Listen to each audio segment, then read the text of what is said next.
गर्दन दर्द का यौगिक उपचार क्या है। तो आजकल गर्दन दर्द बहुत ज़्यादा रहता है सबको। अपना काम हम लोग जिस तरह के काम हो गए हैं हमारे, उसकी वजह से गर्दन दर्द की शिकायतें बहुत रहती हैं। तो पहले तो ये जानो गर्दन क्या है, कैसे कहते हैं, सबको पता ही होता है गर्दन क्या है, लेकिन अगर वैज्ञानिक भाषा में अगर बोला जाए, सर और धड़ को आपस में जोड़ने का कार्य करती है, वो गर्दन कहलाती है ना। तो गर्दन वाले हिस्से में रीढ़ के अंदर की 7 गोटियां होती हैं। जो हमारी संपूर्ण रीढ़ है वो गर्दन से हमारे मूलाधार चक्र से लेकर और गर्दन तक आती है। तो उसमें ऊपर वाले हिस्से में 7 गोटियां हैं, उनके मध्य में गद्दियां होती हैं उनको जोड़ने के लिए। वहां से हमारे स्नायु निकलते हैं छोटे छोटे से। कभी कभी गर्दन की गद्दियों व स्नायुओं में खिंचाव हो जाता है या सूजन हो जाती है, तो उससे हमें दर्द की अनुभूति होती है। यह अधिकांश परिस्थितियों में योग से ठीक हो जाता है। जो हमारी गर्दन की क्रियाएं होती हैं, जो अभी अलका कराती भी रहती है आपकी क्लास में, या बीच में आ भी जाएंगी किसी दिन, तो उससे ठीक हो जाती है। इसके कारण क्या होता है? चोट लगना, अचानक झटका लगना, कई बार सोते सोते कहते हैं ना, तकिए के नीचे तकिया ऊंचा लगा लिया या कुछ, तुम्हारी गर्दन में खिंचाव आ गया कि भाई, उससे भी दर्द हो जाता है। एक रोग होता है ऑस्टियोपोरोसिस, उसे कहते हैं हड्डियों का खोखला होना। तो ये हमारी थोड़े उम्र बढ़ने के साथ में थोड़ी थोड़ी सी कमी आने लगती है। उसके कारण ये जो हड्डियां खोखली होनी शुरू हो जाती हैं, तो उसमें गर्दन में सूजन आ जाती है, गोटियों का घिस जाना, कई बार कैल्शियम का इकट्ठा हो जाना। कैल्शियम इस तरह से इकट्ठा होता है कि कई बार ऐसे नुकीली सी चीज होने लगती है, डॉक्टर्स भी कह देते हैं कि आपकी हड्डी बढ़ गई है। तो हड्डी बढ़ना कुछ नहीं होता, ये होता है कि हमारा कैल्शियम इकट्ठा हो जाता है। उसकी वजह से जब घर्षण होता है तो हमारा दर्द की अनुभूति होने लगती है उससे। जो लोग कंप्यूटर पे या ज़्यादा बैठ के कार्य करते हैं, आजकल बच्चों का तो बहुत ज़्यादा काम है कि सुबह से शाम तक कंप्यूटर पे बैठे रहते हैं, उसकी वजह से भी गर्दन में दर्द होता है।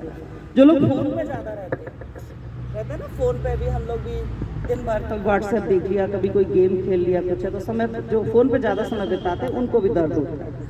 रात्रि को सोते समय मोटा तकिया लगाते हैं।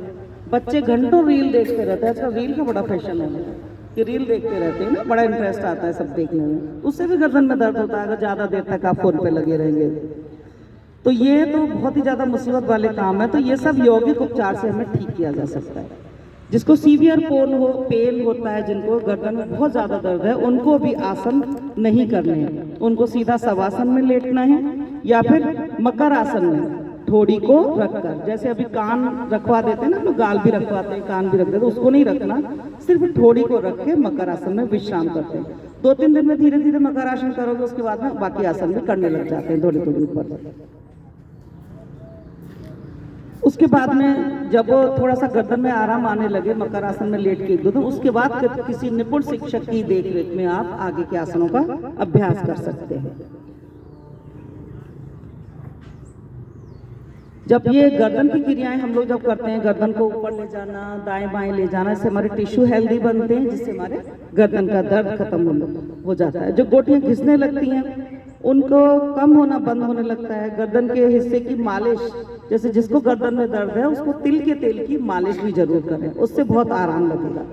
गर्दन को बता दिया मैंने, आगे पीछे आगे नहीं करना, आप पीछे दाएं झुकाना है, बाएं झुकाना है, दाएं घुमाना है, बाएं घुमाना है। तो इस तरह से ये क्रियाएं करेंगे। स्कंद चालन क्रिया आज जो मैंने आपको कराई है ना, जो गर्दन की और कंधे की जितनी भी क्रियाएं कराई हैं, स्कंद चालन, स्कंद खिंचाव क्रिया, ये सब कंधों की क्रियाएं, इससे हमारे गर्दन पर भी प्रभाव पड़ेगा। ये क्रियाएं जरूर करें।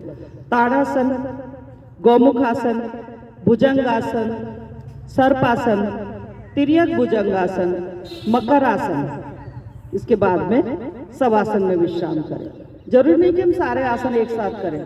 अगर आपको शुरुआत में थकान हो या तो थोड़ा थोड़ा धीरे धीरे करके करें कि 2-3 आसनों को आप चूज कर लें, वो क्रियाएं करें, धीरे धीरे बढ़ाते चले जाएं, तो आपका स्टेमिना इतना हो जाएगा, पूरी साधना आप कर सकते हैं। आपकी क्षमता बढ़ने लगेगी, स्वस्थ महसूस करने लगेंगे। उसके बाद प्राणायाम में क्या करेंगे? गहरे लंबे सांस, आज जैसे हमने किया, ये बिल्कुल किसको कितना भी दर्द हो वो इन प्राणायाम को कर सकता है। धीरे धीरे आपका स्टेमिना बढ़ने लगेगा तो आप कपालभाति और ये सब भी कर सकते हैं। लेकिन जिनको अभी दर्द है, गर्दन में दर्द है बहुत ज्यादा है या पीठ में दर्द बहुत ज्यादा है, उनको झटके लगने वाले कोई भी प्राणायाम नहीं करना है। सिर्फ अनुलोम विलोम, भ्रामरी प्राणायाम, गहरे लंबे सांस। ज्यादा लगे तो चंद्रभेदी, और अब तो गर्मियां आ रही हैं तो चंद्रभेदी प्राणायाम भी कर सकते हैं। लेकिन ज्यादा शीतलता वाले भी हमें नहीं करने, सूर्यभेदी करेंगे। जिनको ज्यादा दिक्कत है गोड़ जोड़ों के दर्द में, वो सूर्यभेदी प्राणायाम भी करेंगे। 10 से 15 मिनट की योग निद्रा आपको बहुत लाभदायक रहेगी दर्द में।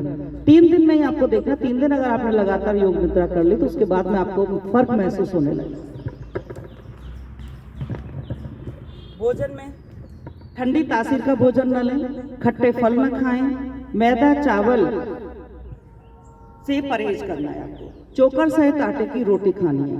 सौंठ, अदरक, लहसुन और तुलसी को पानी में पकाकर पीना है। थोड़ी सी गर्मी मिलेगी तो हमारे स्नायु खुलने लगेंगे और हमें दर्द में राहत मिलेगी।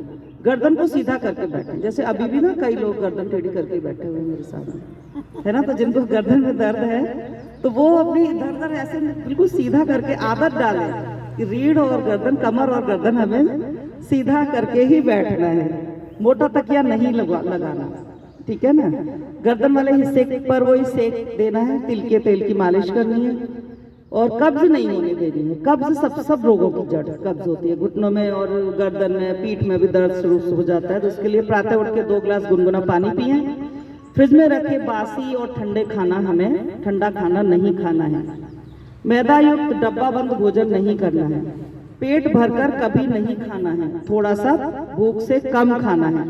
भोजन के आधे घंटे पहले और आधे घंटे बाद पानी पीना है। अगर बीच में जरूरत महसूस हो रही है तो थोड़ा सा 1 आध घूंट पी लिया, वरना अपनी आवश्यकता अनुसार आधे घंटे पहले और आधे घंटे बाद में पानी पीना है।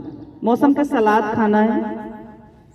भूख से कम तथा हरी सब्जियां खाएं। हरी सब्जियों पर बहुत जोर देते हैं। मल्टीग्रेन आटे की रोटी खाएं। अधिक मिर्च मसाले वाला भोजन न करें। भोजन में दही, छाछ और खटाई इसका सेवन हमें नहीं करना। जोड़ों के दर्द वालों को प्रतिदिन सैर अवश्य करनी है। गिरीदार फल, सूखे मेवे, गुड़ और शहद का सेवन करना है। अभी देसरा जी ने पुस्तक भी लिखी है, हड्डी रोग के ऊपर उन्होंने पुस्तक लिखी है, बहुत अच्छी है। तो जिनको ज्यादा दिक्कत है वो पुस्तक भी ले सकते हैं।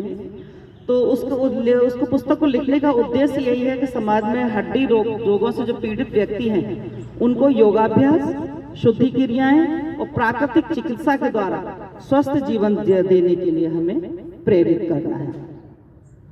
तो ये आप देख लीजिएगा, बुक भी है अगर आपको चाहिए तो। बाकी ये अपना ये धीरे धीरे आसन करें, प्राणायाम करें और स्वस्थ रहेंगे, मस्त रहेंगे।